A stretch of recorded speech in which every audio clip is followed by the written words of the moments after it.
పప్పు చారు, చింతపండు పిసుకు అందులో వేస్తాను. సరిపడినంత ఉప్పు,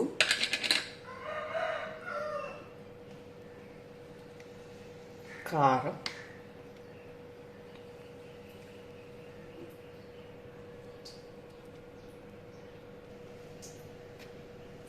కాస్త పసుపు. సో దీన్ని బాయిల్ చేసుకుందాం పప్పుచారు కొరకు. సో స్టవ్ ముట్టించాము, పప్పుచారు బాయిల్ అయిపోతుంది. అరటికాయ ఉడకబెట్టించాను, దీన్ని ఒలుచుకొని ముక్కలు చేసుకుందాం. ఫ్రెండ్స్, పాన్ పెట్టాను,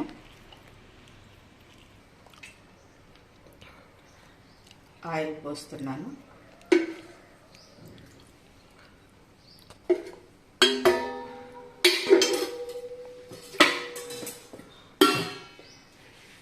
పోపుకి పచ్చెనపప్పు వేస్తున్నాను, సాయిపప్పు కూడా వేసుకోవచ్చు. జీలకర్ర,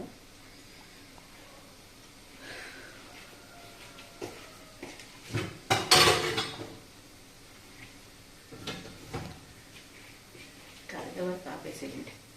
పచ్చిమిరపకాయలు, ఉల్లిగడ్డ,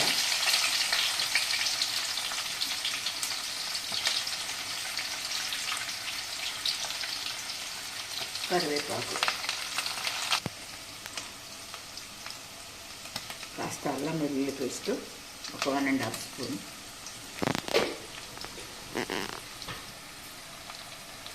కాస్త ఇంగువ,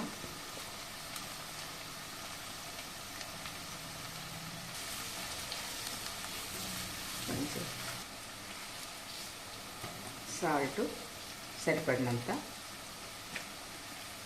పసుపు, కాస్త కారం సరిపడినంత. సో ఇది బాగా వేగినాయి కదండి. సో ఇది బాగా వేగినాయి.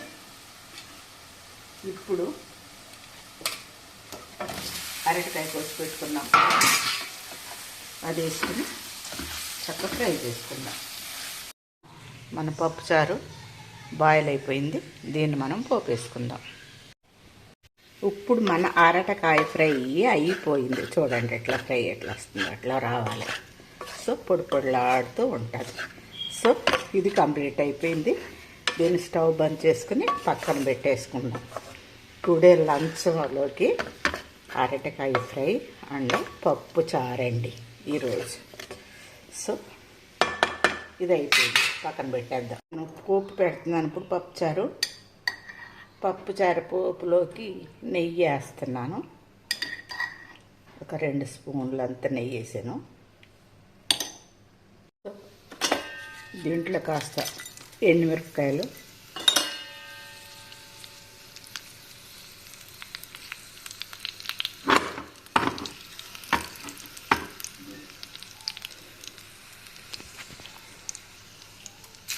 వెల్లుల్లి,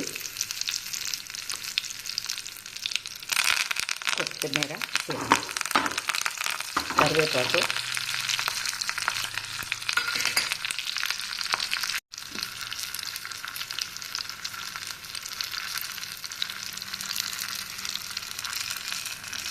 ఇంకా కాస్త ఇంగువ.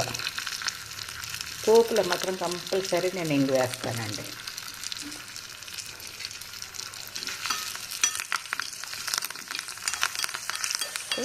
అయిపోయింది. ఈ పోపు తీసుకెళ్ళి దీంట్లో వేసేద్దాం, లేదంటే ఈ చారు తీసుకొచ్చి ఇందులో కూడా పోసుకోవచ్చు.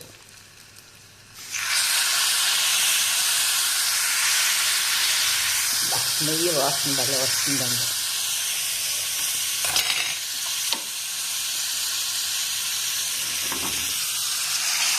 కొంచెం జాగ్రత్తగా పోసుకోవాలి, ఎందుకంటే ఇది వెయిట్ ఉంటుంది. ఇది వెయిట్ ఉంటుంది కనుక జారిపోతుంది. సో పటాపట్ ఈరోజు పప్పుచారు అండ్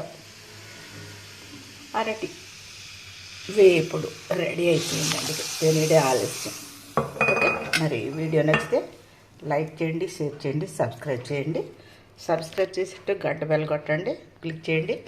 తర్వాత ఆల్ వస్తుంది, క్లిక్ చేయండి. నేను పెట్టే నోటిఫికేషన్స్ మీకు అందుబాటులో ఉంటాయి. ఇట్లా నన్ను ఎంకరేజ్ చేస్తూ ఉండండి. మరొక వీడియోలో మరల కలుద్దాం. అంతవరకు సెలవు. నమస్తే. బాయ్ అండి. Bye bye.